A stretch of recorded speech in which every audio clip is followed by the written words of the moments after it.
Bonjour tout le monde. Donc un petit message avant Shabbat, une petite réflexion. Voilà. Je vais commencer par une chose que j'avais envie de dire à tous les antisémites qui me regardent, et j'espère que cette vidéo circulera beaucoup. Allez vous faire foutre. Ça fait 3500 ans qu'on existe. Vous allez encore nous supporter jusqu'à l'éternité. Le peuple juif ne disparaîtra pas. Israël va grandir, se renforcer encore beaucoup plus grâce à l'aliyah que vous êtes en train de provoquer. Et vous me faites rire parce que il y a eu une manifestation aujourd'hui, pas aujourd'hui, je ne sais pas quand c'était, il y a peu de temps, à Nice contre le salon de l'aliyah. D'accord, il y a eu un petit salon de l'aliyah. Mais qu'est-ce que vous voulez? Vous ne voulez plus des juifs en France, d'accord? Mais quand ils veulent partir, ça aussi, ça vous plaît pas?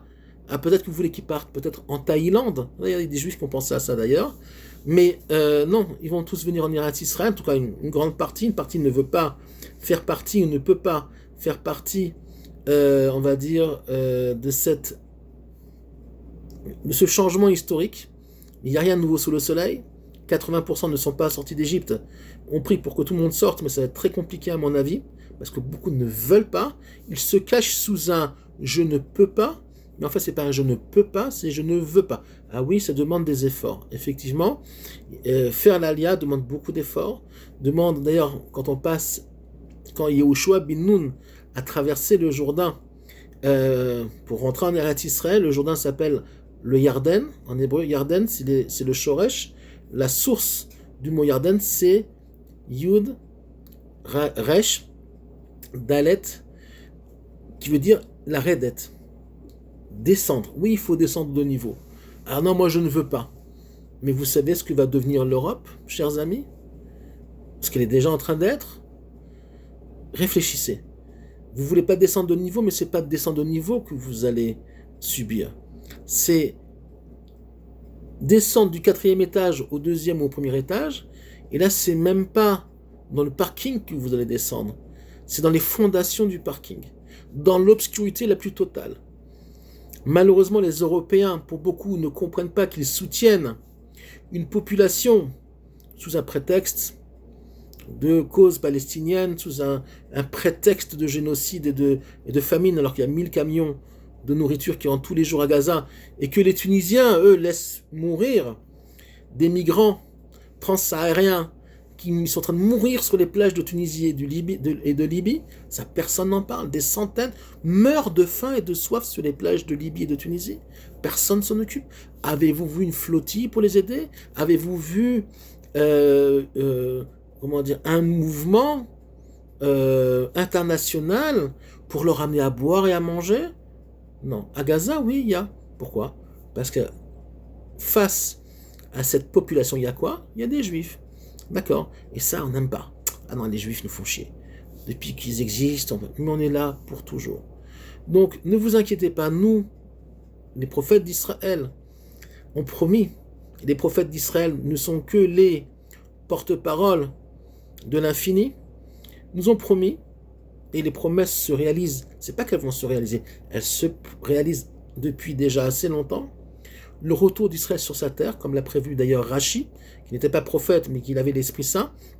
1000 ans, il a dit, quand vous rentrerez sur votre terre, à la fin des temps, pas à la fin du monde, à la fin des temps, eh ben, on vous traitera de voleurs, parce que tout simplement, les nations du monde sont, alors ça c'est moi qui rajoute, d'accord, hypocrites, ont falsifié l'histoire, falsifié, on va dire, la vérité, parce que là où on est, peu importe, qu'on soit en France en 1939, qu'on soit en France ou en Allemagne en 1850 ou à Kishinev au milieu du 19e siècle, de toute façon, les Juifs vous insupportent. On les brûle dans les églises, on les brûle pas dans les églises, on les brûle dans les synagogues, on brûle la synagogue avec. Ça c'est en Ukraine, ils ont brûlé des centaines et des milliers de Juifs dans des pogroms, dans celui de Kishinev. Ok, il y a eu beaucoup de pogroms en Ukraine, en Pologne, en France et ailleurs.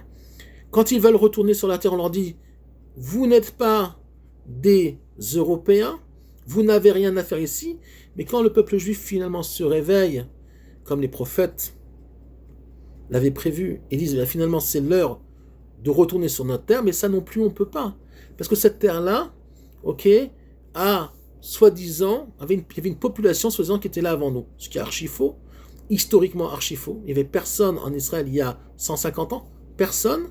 D'ailleurs, nous avons deux grands témoins non sionistes et non juifs qui l'ont dit, c'est Mark Twain et Lamartine. Mais je sais qu'il y a beaucoup de gens qui me regardent, qui sont des ignares, qui n'ont aucune culture générale, qui croient tout et n'importe quoi. Qu'ont raconté Lamartine dans leur voyage en Terre Sainte et Mark Twain? Il n'y avait personne en Israël, ou très très très peu de monde. Il y avait un peu de gens à Tibériade, que des juifs d'ailleurs. À Jérusalem, c'est une population essentiellement juive et chrétienne, et très peu de musulmans. Tiens, c'est bizarre ça. Ils sont où les Palestiniens, machin? On ne sait pas.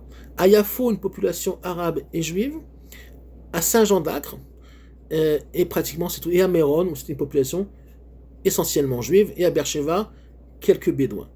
Mais c'est tout, il n'y avait rien d'autre en Israël. Rien du tout. Il n'y avait pas de peuple palestinien, il n'y avait pas de roi palestinien, il n'y avait pas de monnaie palestinienne. Tout ça, c'est un mensonge. C'est un faux. C'est un faux, archi-faux. Et sachez une chose, le maître de l'univers ne supporte pas le mensonge.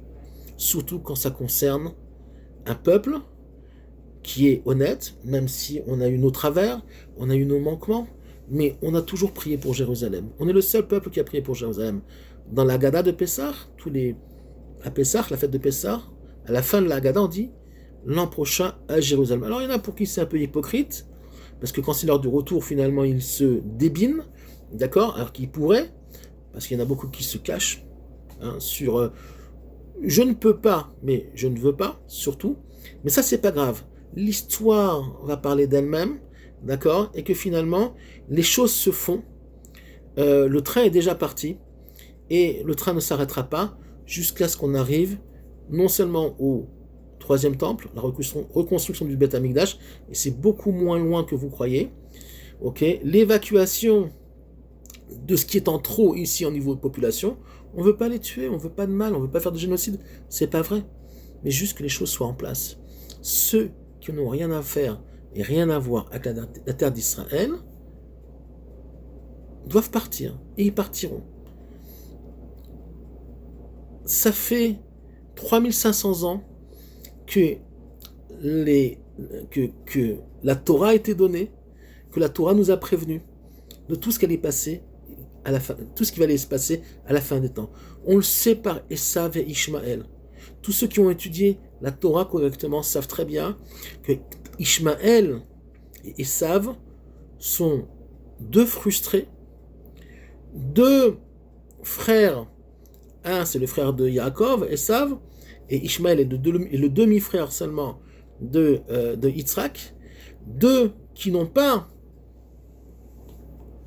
pu, on va dire, qui n'ont pas été choisis par l'histoire et par le maître du monde pour continuer l'histoire. Ishmaël, tout simplement parce qu'il y a marqué dans la Torah, Péré Adam, était un sauvage homme, pas un homme sauvage, un Péré Adam, c'est marqué comme ça dans la Torah. Ceux qui ne sont pas contents de ce que je dis, ils ont qu'à faire un procès au maître du monde, on verra bien qui va gagner, d'accord. Péré Adam, ça veut dire un sauvage homme et non pas un homme sauvage, ça veut dire qu'il est d'abord sauvage, et après seulement, de temps en temps, il est homme. On voit très bien, il n'y a pas un pays arabe qui est debout normalement. Regardez l'Algérie, les Algériens ils disent, nous on est Algériens quand ils habitent en France.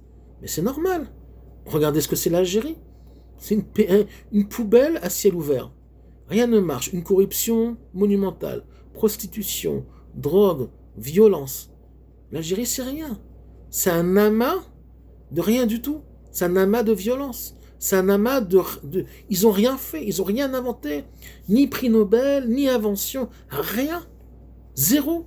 Les Français leur ont laissé un pays avec des routes, des infrastructures, d'architecture. Qu'est-ce qu'ils en ont fait? Rien. Ils ont que abîmé. Qu'est-ce qu'ils font en France? Pareil. Mais c'est pas que les Algériens.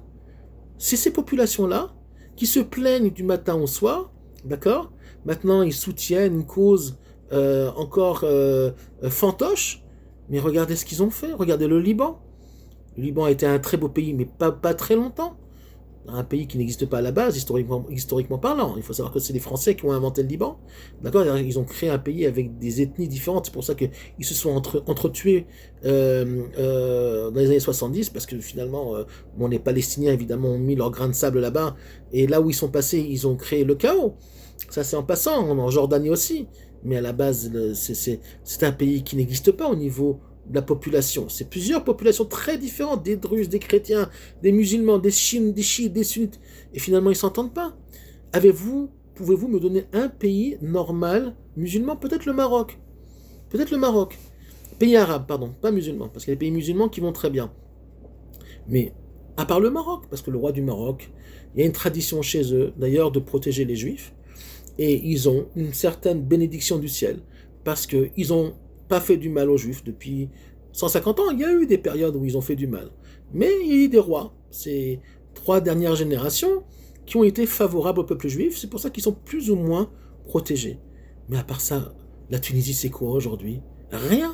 La Libye, c'est le chaos. L'Égypte, ils n'ont pas à manger. Ils sont pas capables. Il n'y a rien.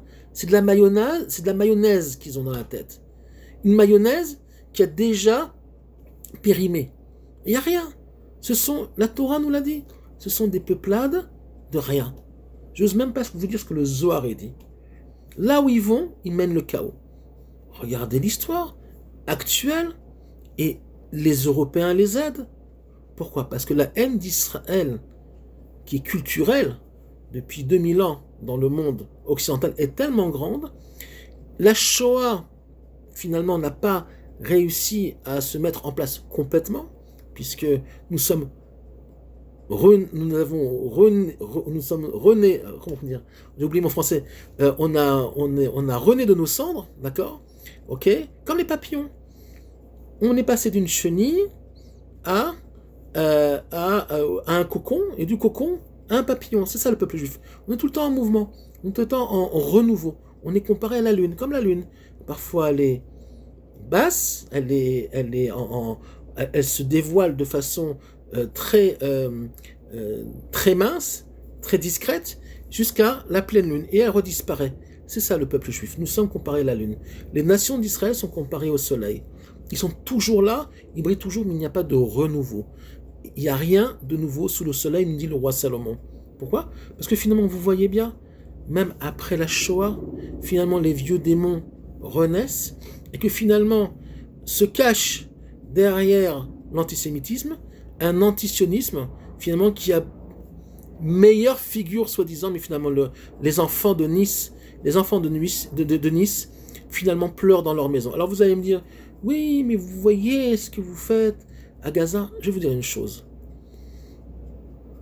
Si je suis dans mon jardin, que je fais un barbecue avec ma famille, et que j'ai des types qui rentrent avec des machettes, des battes de baseball et des kalachnikovs pour essayer de tuer ma famille, d'accord? Non seulement je vais me défendre, mais je vais aller chez eux et je vais leur brûler la maison. Pas uniquement me défendre dans mon jardin. De là où ils sont venus, je vais éradiquer, je vais effacer leurs souvenirs des cieux. Pourquoi? Parce que si je ne le fais pas, ils recommenceront. Et c'est ça que l'Europe ne comprend pas. Ils ne sont pas là que pour faire du mal aux juifs. Ils sont là aussi pour faire du mal aux chrétiens. Et les chrétiens ne comprennent pas. Parce que une partie comprend. Il y a une partie qu'on comprend. Mais vous voyez combien les médias, combien, à part une minorité de gens un peu éclairés, vous savez combien mes parents avaient d'amis chrétiens en France qui ne leur parlent plus depuis la crise de Gaza, alors que c'est eux qui sont venus nous attaquer. D'accord? Donc vous voyez bien, et c'est pas des Arabes, ce sont des chrétiens. Ah, on ne parle plus, vous êtes un peuple génocidaire. Allez vous faire voir, parce que c'est pas vrai, c'est archi faux. Et comme a dit Netanyahou, si on avait été un peuple génocidaire, on l'aurait fait en une journée. Gaza en une journée, on la brûle. Il n'y a pas de problème, non. On a rentré des milliers de camions. Bon, que la bouffe a été volée par le Hamas, c'est encore un autre problème. Des milliers de camions sont rentrés, des médicaments, tout ce que vous voulez. Ah oui, il y a une guerre, effectivement. Donc on est dans un mensonge, on est dans un détournement de l'histoire. Malheureusement pour eux, pour tous ces menteurs et ces hypocrites, c'est le maître du monde qui fait l'histoire. C'est lui le propriétaire, comme dit Rashi, de l'existence. Et comme dit Rashi, il y a 1000 ans, on attend le futur dirigeant d'Israël qui s'appellera le Mashiach, Mashiach ben David, pour dire la terre a été créée par Dieu et il la donne à qui il veut. Je vous souhaite Shabbat Shalom et à très bientôt.